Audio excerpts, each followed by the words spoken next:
हाय सांग मैंने आज आम प्रस्तुत करवा तुआड़ी माछ तरकारी से मु माछ को भल भाव परिष्कार कर धोई से हल्दी लुण लगे एमती माछरे टिके कट कर जहाँद्वारा माछ भल टेस्ट आसो एमती हल्दी लुण रखी आलू काटिकी रखी से धनिया पत्र आंबुल पियाज लंका गोटा मसला आउ बेसर मसला सोरिष रसुण अदा सुखिला लंका जीरा को नहीं टमाटो काटी नहीं जाइए एबे आमे प्रस्तुत करवा से आमे गोटे कड़ई रे टिके तेल नबा ताकू टिके गरम होला परे सेथिरे काटी रखिथिबा आलू को पकई देबा ताकू भल भाबे भल से संतुली नबा टिके तेल रे भाजी दबा सुंदर भाबे आलूर कलर टिके रेड हे आसले ताकू आमे काढ़ी नबा एमती आलू हे गले काढ़ी नबा तापरे भाजी जो रखी थी मु माछ को सेटा ताको मु एमती तेल रे पुणी रखीदेली माछ को भी भल भाबे भाजी नबा देखंतु एमती भाजी हो जिवो माछ बाकी तक माछ सब भी एमती सही भली भाबे भाजी की रखी नेली मु आउ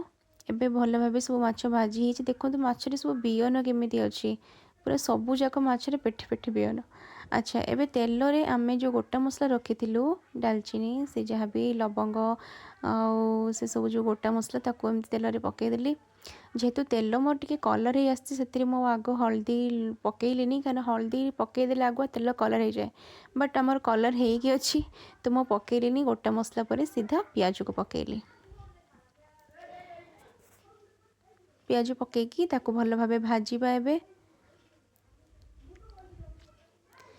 पियाज एमती भाजीबा पियाजर कलर भल भाबे रेड हो पियाज भल भाबे भाजिला परे एमती पूरा देखंतु भाजी आसले से जो मसला बने की रखी थी मु बेसर आउ से सब से मसला को से पियाज हे आसले से पकईदबा पकईकी ताकू एबे भल भाबे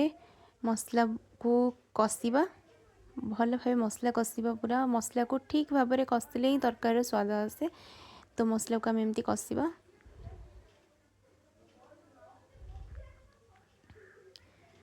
देखंतु मसला एमती तेल टिके टिके छाड़िबो ताकू भल भाबे लो मीडियम रे रखिकी आम एमती मसला को टिके कषिबा केते समय ठीक अच्छे तो सेटा टिके मोर मसला रे टिके तेल छाड़ी आसला परे सेटा टिके एमती बहलिया हो जाइतला सेतिपई मु टिके पानी रखिथली से मसला जारे ताकू पकईकी पुणी आउ थरे टिके कषि दउची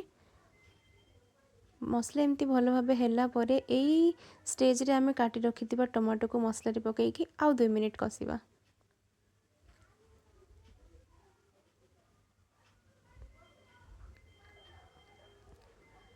बस आपन देखि पड़थिबे केमिति मसला हेई आसची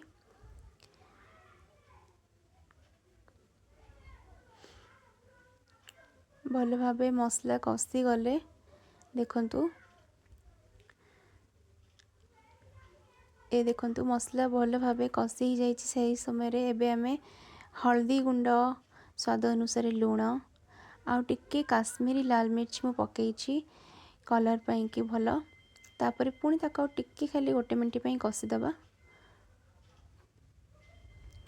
आगर मु पानी टिके गरम करिक रखिथली से गरम पानी केथरे मु पकईली पुणी ताको टिके भल भाबे गोळेई नेबी मसला को कारण ठंडा पानी पकईले टिके माने भल भाबे सेटा आसेनी तो गरम पानी पकईले सेटा जल्दी ही हमर मसला रे घोल बनी जाए भल भाबे हे जाए एमिति हे गला परे जेतले मसला हे जिवो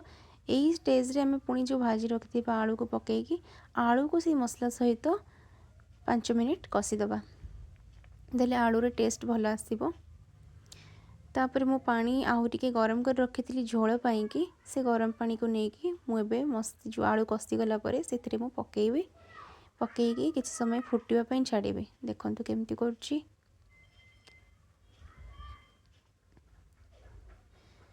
टिके आलू कषि गला एबे गरम पानी देखंतु सेथिरे केमति धुआं बारुछि गरम पानी पूरा हे जाइछि से गरम पानी को नेकी मु एबे पकई देबे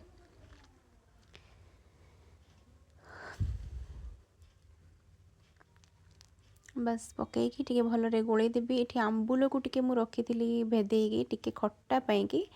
तो गोटे टमाटो आ गोटे ही आंबुल नहींची बेसी खट्टा हो जिवो सेति पई आपण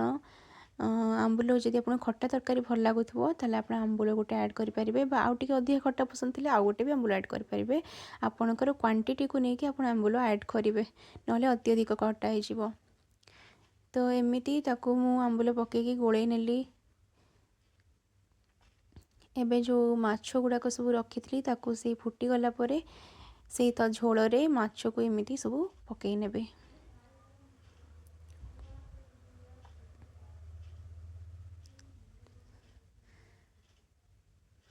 जेहेतु मु गोटे हाथ में कैमरा धरिकी करुँची से प्रॉपर